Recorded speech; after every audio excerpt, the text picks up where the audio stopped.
Dhe flasim tani për zhvillimet ndërkombëtare, ku e gjithë vëmendja është përqendruar në Siri. Ka marrë fund mbretërimi më shumë se 5 dekada i familjes së Bashar al-Assad. 25 kishte ky i fundit, pra i cili është larguar dhe Moska zyrtare ka deklaruar mbrëm se ka përfituar azil politik atje, teksa sot nëpër mediat ndërkombëtare ka qarkulluar edhe pasuria e tij marramense, të cilën do të kemi mundësinë ta diskutojmë në zhvillim me një njohës të mirë të arenës ndërkombëtare, ekspertin e marrëdhënieve ndërkombëtare me zotin Krishnik Osmani. Mirëmbrëma zoti Osmani, mirë se erdhët.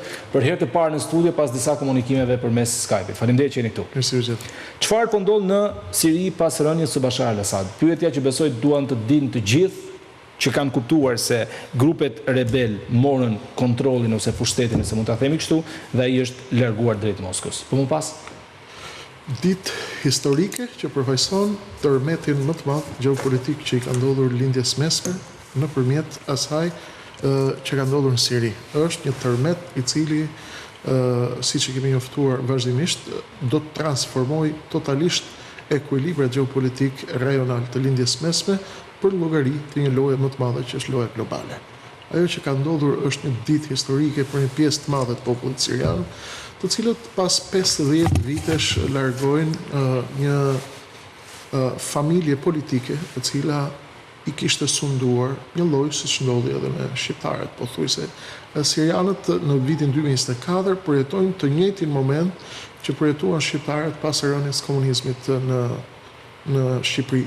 Pavarësisht se sistemi ishte më liberal, pra ishte më i lirë gjithsesi. Më liberal në Siri? Po, patjetër, ishte më i hapur, kishte pronë private, kishte një lloj hapësire për të folë, por përgjithsisht interesante që ndryshimet të tilla ndodhen gjithmonë në dhjetor, Osmani.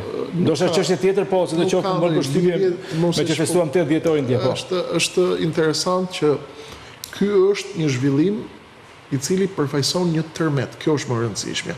Dhe erdhëm natyrshëm aty, përpara disa kohëve kemi thënë që ka nisur shkepja tërësore e lindjes mesme, sepse plani është më i madh. Çfarë ka ndodhur saktësisht? Ka ndodhur që është bërë një marrëveshje e madhe ndërmjet lojtarëve rajonal, ndërmjet turqëve, izraelitëve, amerikanëve nga Iran, rusëve, iranianëve dhe lojtarëve të tjerë nga ana tjetër.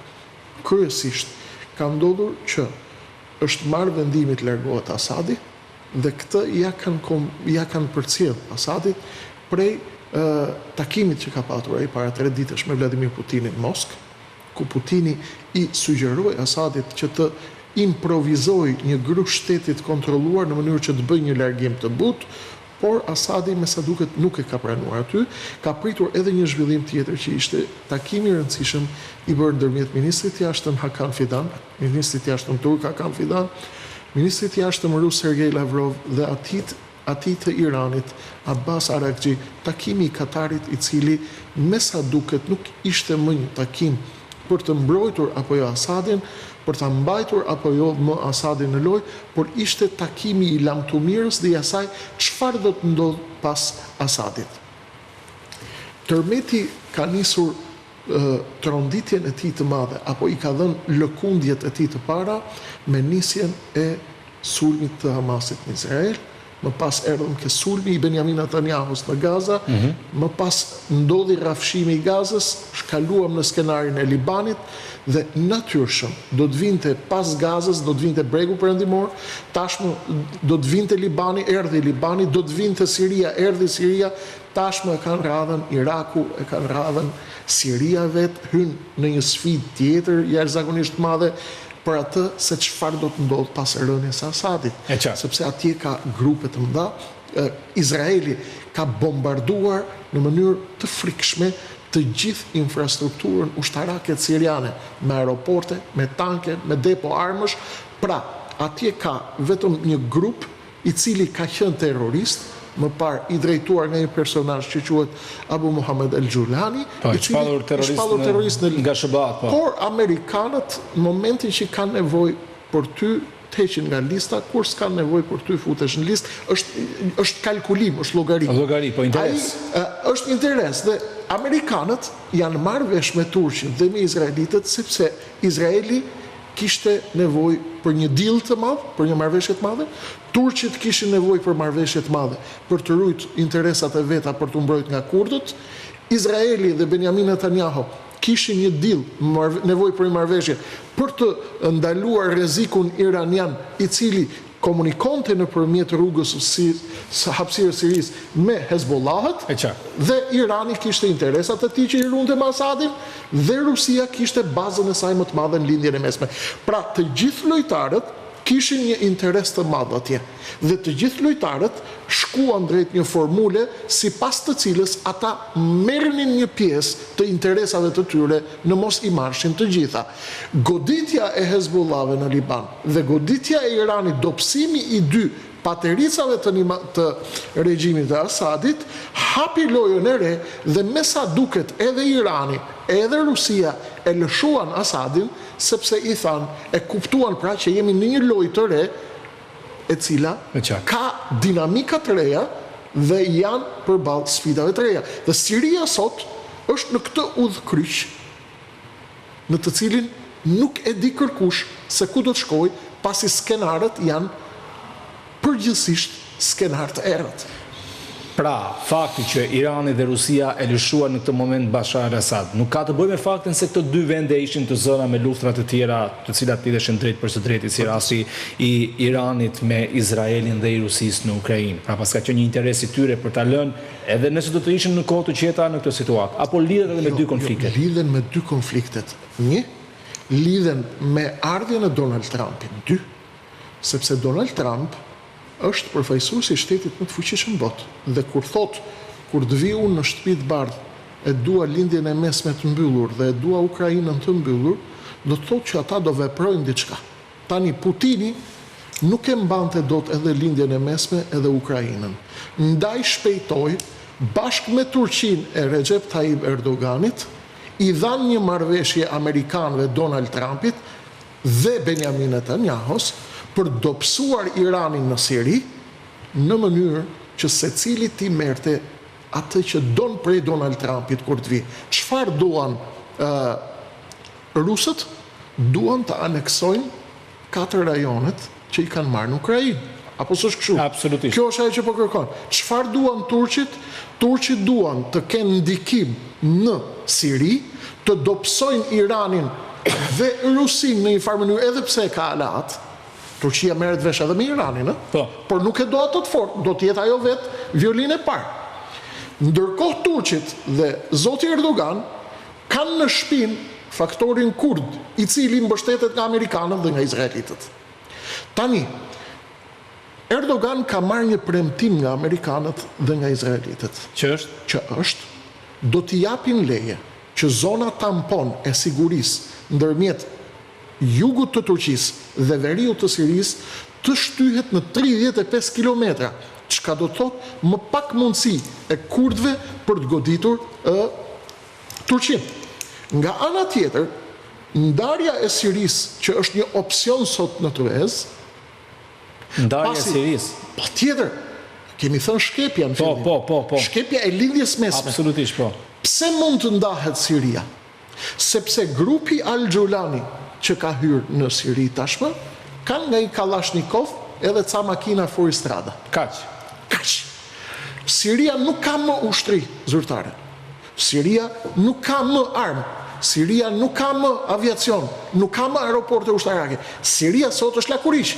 Dhe Benjamin Netanyahu, për te lartësive Golan, kaloi tashmë ka pushtuar Sirin. Një pjesë të Sirisë, sepse ata mendojnë që ne mund të ndjehemi të kërcënuar nga grupet ish terroriste të Golanit dhe mund të vinë Izrael nesër. Pra, Rusia kërkon të marrë nga Ukraina, por nuk e di a do të marrë apo jo, sepse Trumpi u takua me Zelenskin dhe tha, do të bëjmë një zgjidhje të drejtë. Kush është zgjidhja e drejtë, do një emision vetë. Absolutisht. Por, të gjitha palët tashmë janë përballë këtij ekuacioni. Al-Gulani që drejton tashmë Sirin me frontin Al-Nusra, çfarë do të bëj? Sepse nesër vinë të gjitha grupacionet e tjera, sepse Siria ka sunit, shiit, ka kurd, ka druz, ka alevi, ka laik, ka mbi 7 grupacione. Tashmë këto grupacione nuk mundet të pranojnë që të drejtohen nga Al-Golani, i cili në vetvete përfaqëson vetëm zotin Erdogan dhe një pjesë të doktrinës islamit sunit. Tani këta të tjerët do të merren vesh dhe do të shohim cila do të jetë strategjia e Golanit, sepse Golani duhet të bëjë tashmë një qeveri teknike dhe të unitetit kombëtar dhe të shkojë në zgjedhje të lira dhe të ndershme. Por në qoftë se shkojmë në skenarin e ndarjes Siris, ku kurdët të marrin pjesën e tyre, alevitët pjesën e tyre, sunitët që do të ishte skenari më i errët i Siris, do të thotë rrezikon dhe Turqia nesër. Pra, edhe Turqia, megjithëse ka bërë një marrëveshje, rrezikon, nuk është në të mirën e saj që të ndahet Siria. Por ajo do të kërkojë dhe me sa duket deri tani Erdogan ka marrë garanci me sa duket nga amerikanët dhe nga izraelitët për një pjesë të lojës. A do të qëndroj kjo marrëveshje gjatë apo jo? Nuk e di. Cila është pasuria marramendëse e Bashar al-Assad që është komentuar gjërësisht edhe në mediat ndërkombëtare, çfarë kishin arritur grupet rebele kur u futen tek pjesa ku ai mbante makina luksoze jashtëzakonisht të shtrenjta, pavarësisht se bëhet fjalë për një prej popullve më të varfër dhe më të keq përdorur, nuk e di cila është fjala e duhur që ka vuajtur shumë të populli sirian është nga popujt më punëtor, më të pasur, më të pasur. Po patjetër janë shumë të pasur sepse kanë një traditë shumë të gjatë të tregtisë. Siria ka qenë prej qindra viteve, madje mijëra viteve një si themi emblem e rrugëve ku kryqëzohen gjithë rrugët e tregtisë ndërmjet lindjes perëndimit, jugut dhe veriut. Populli sirian është i varfër në pjesën e tij rurale, por ka një elitë shumë të madhe, pasunarësh, tregtarësh të mëdhenj, të cilët kanë pasuri marramendëse, dhe vetë Siria është shumë e pasur me resurse natyrore, me naftë, me gaz, që sot pjesa më e madhe kontrollohet nga 70-80% kontrollohet nga kurdët.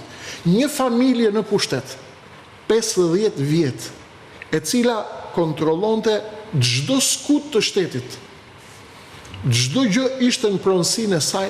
Për çfarë na llogarit na hyn punë më shifrat bes? 50 vjet, një shtet 22 milion banor punon për një familje. Për çfarë na duan shifrat? 100 miliard? Po ka për shumë 200 miliard? Dakor, po do të 300 miliard? Do të jetë marramendse, çdo qoftë. Pra vetiu është diçka që të bën. Jemi në kufit e 200-300 miliardëve. Pra ajo që llogaritet tashmë, jemi në kufit e 200 tonëve flori. Jemi në kufit e një llogarie të cilën duhet ta bësh ka minimalisht një 10 vitet e fundit, 70% e GDP-s vjen nga tregtia e Pentagonit që është trafiku i drogës. Pra, këtë bësh me shifra marramendse, të cilat sigurisht një pjesë i ka kaluar në Rusi, një pjesë në Europë, një pjesë ka bler prona dhe ka shkuar tashmë atje sepse ai kishte lënë garancinë vet në Moskë, ku ka shkuar për azil, ku ishte bashkëshortja e tij që kurohej pasi vuan nga leukemia, apo nga kanceri, nga një lloj kanceri, smundje e rëndë, kurohet në Moskë dhe i biri i tij që studionte atje. Pra, një familje për të cilën ka punuar 22 milion njerëz për 50 vjet, e cila kontrollon edhe telekomunikacionin, edhe energjin, edhe naftën, edhe gazin, edhe kompanitë private. Pra, çdo biznesmen i madh në Siri nuk mundej të hapte një biznes në qoftë se nuk e kishte familjen bashkëortak. Pra, ishte ortak në të gjithë infrastrukturën nevralgjike, telekomunikacion, energji, financë, banka, telefoni, në gjithçka. Pra, shifrat mund të flasim, mund të themi edhe 200 miliard, mund të themi edhe 300 miliard, mund të themi edhe 1 trilion, nuk e egzagerojnë, sepse ishte një shtet i cili punonte për një familje. E qartë. Çfarë pritet të ndodhë me rebelet islamik dhe me pushtetin e tyre tashmë, duke marrë parasysh faktin se ka patur thirrje edhe nga ndërkombëtarët, nga shtetet fuqishme ndërkombëtare, reagoi Donald Trump, reagoi presidenti në ikje i Shtetit Bashkuar të Amerikës Joe Biden, dhe duket se emëruesi i përbashkët i reagimeve të tyre është se pushteti i ri që do të vijë në Siri duhet të jetë i ndryshëm nga ai i Bashar al-Assadit. Tani, britanikët, amerikanët dhe europianët i kanë dhënë një sinjal shtetit të ri apo këtyre rebelëve që kanë hyrë al Golanit dhe grupeve të lidhura me të, i kanë dhënë një mesazh dhe kanë thënë po presim aftësinë tënde për t'u transformuar apo aftësinë tënde për të reflektuar, pasi ai ka ka dhënë sinjale që ka reflektuar, pra nuk është më ai dogmatiku, ai terroristi, pavarësisht se për të cilin jepeshin $10 milion. Për të cilin jepeshin po nga amerikanët $10 milion kur sillte kokën e tij. Po. Tani, jemi përballë disa skenarëve. Grupet Al-Nusra tashmë kanë vetëm një mik. Pra, grupi që ka çliruar Sirinë kanë vetëm një mik, që është Recep Tayyip Erdogan. Presidenti i Turqisë. Turqit, a do t'i mbajnë, a do t'i lëshojnë, këtë mbetet për t'u parë. Turqit do të negociojnë me ta, sigurisht, do t'i mbështesin derisa ata të lëvizin brenda rregullave të lojës, por vetë zoti Erdogan, edhe pse i ka mbështetur ata, ai ka thënë që mundet në Siri të përballemi me rrezikun e ekstremizmit dhe terrorizmit. Që do të thotë, zoti Erdogan nuk është i sigurt shumë se ai do të arrijë t'i kontrollojë të gjitha qelizat që janë brenda grupimeve të Al-Nusras. Fakti që ky grupim tashmë ka mbritur dhe Izraeli sapo ka bombarduar pjesën më të madhe të infrastrukturës ushtarake të Sirisë, do të thotë që ky grupim i ri do të ketë nevojë për miq. Kush do të jenë miqtë e tij? Turqia është mike, zoti Trump ka thënë mua nuk më intereson atje fare, sepse ata nuk janë miq tanë, pra e ka bërë daljen Trumpi, dhe i ka thënë Turqisë merru ti vesh me ta. Në qoftë se zoti Erdogan merret vesh me ta, do të thotë, do të pyesim ty se çfarë po bëjnë ata. Dhe në qoftë se ata të dalin ty nga linja, ne nuk do të pyesim më ty për të marrë me ata. Ky është ekuacioni. Tashmë mund të shkojmë në skenarin e talibanëve. Kush ishte skenari i talibanëve? Talibanët për shembull u hapën me Kinën. U hapën me Polit Treta, u hapën dhe krijuan marrëdhënie me të tjerët. Në fakt grupacioni Al-Nusra që ka marrë Sirinë, tashmë apo që hyri sepse ishte ndërtuar skema që ata të hynin, mund të hap prap linja për shembull me Iranin, sepse iranianët janë ustallar e linjave, të hapjes linjave, të kombinacioneve të ndryshimit. A mund të hapen prap me Turqinë? A i mjafton vetëm Turqia apo jo? A do të hapen me vendet e gjirit? Kanë nevojë për miq. Kush do të jenë miqtë e tyre? Askush nuk e di, sepse përpara se të vijë radha që të bëjnë miq, mund të fillojë lufta civile brenda. Pra ata mund të përplasen me të tjera grupacione, të cilat i konsiderojnë këta të pafe, i konsiderojnë këta të përdal dhe i konsiderojnë këta të shitur tek amerikanët për arsye se hynë dhe erdhën dhe rrëzuan Asadin sipas një marrëveshje. Po ju bëj pyetjen e fundit, 3 minuta kohë dhe nuk po ju ndërprej deri në fund zoti Osmani. Si ndryshon situata e lindjes së mesme historikisht në konflikt pas këtij zhvillimit të fundit në Siri? Lindja e mesme shkon drejt një Sykes-Picoti të ri. Sykes-Picoti ka qenë marrëveshja më e madhe që u bë në fillimin e shekullit që lan pas ndërmjet britanikëve dhe francezëve për të ndarë zonat e influencës në lindjen e mesme. Me ardhjen e Donald Trumpin në Shtëpinë e Bardhë, lindja e mesme do të psojë një riformatim të madh. Iranianët do të kujdesen që të ruajnë programin e tyre bërthamor dhe do të përpiqen që ta kalojnë stuhin Trump me sa më pak humbje që të munden, duke ja dhënë atij dorën dhe duke i krijuar atij korridore komunikimi për të amortizuar goditjen e tij, pasi Donald Trump afrohet tek 80 vjeç, pra gjithsesi pas ti pritet vi J.D. Vance apo republikanët e tjerë. Pra iranianët do të përpiqen të amortizojnë. Turqit do të përpiqen që të ruajnë Turqinë nga ndarja. Izraeli do të përpiqet të çojë përpara. Izraeli doli më i fituari dhe Benjamin Netanyahu doli lojtari më i fortë i gjithë kësaj historie, sepse ai tashmë është de facto, de jure ndoshta më vonë, de facto Benjamin Netanyahu sot është perandori i ri i lindjes mesme, sepse goditi rrafshoi Gazën, rrafshoi Libanin, jugun e Libanit, një pjesë të tij dhe Libani tashmë pa Nasrallahun dhe me një Hezbollah të goditur do të shkojë deri transformimeve të mëdha. Rrëzoi Asadin nëpërmjet një dilli, një marrëveshje me Turqit dhe me Al-Nusran dhe me lojtarët e tjerë rajonal që kishin që i thamë në fillim, do të shkojë dhe do të tentojë dhe e ka dhënë mesazhin për Irakun dhe për grupacionet pranë Iranit brenda në Irak, pjesë e cilëve është El Hashdu Shabi, dhe do të përpiqet që të ndërtojë perandorinë e madhe të Izraelit në lindjen e mesme. Ky është projekcioni në Tel Aviv. Ky është projekcioni Netanyahu. Si do të shkojë lindja e mesme? Lindja e mesme shkon drejt një riformatimi të ri, sepse do të shohim ku do të shkojnë banorët e Gazës. Është një përpjekje për t'i kaluar nga dishu në Sinajt në Egjipt. Egjipti ka refuzuar, por tashmë që Siria është pa shtet dhe është në qiell të hapur, nuk e ka problem Netanyahu, banorët e Gazës t'i kalojë dhe t'i hedhë në Siri. Shkepja e Sirisë, në qoftë se vonohet për të ndërtuar një shtet unitar, sipas rezolutës 2254 të Këshillit të Sigurimit dalë në vitin 2015, për bashkim dhe unitet të gjitha fraksioneve që përbëjnë shtetin e Sirisë dhe të ndërtojnë një qeveri të përbashkët, shkojmë, në qoftë se kjo nuk realizohet pra rezoluta, shkojmë drejt ndarjes në luftë sektare, në ndarjen e Sirisë dhe në ndarjen më pas të Irakut dhe të vendeve të tjera. Faleminderit që erdhët, zoti Osmani. Faleminderit ju.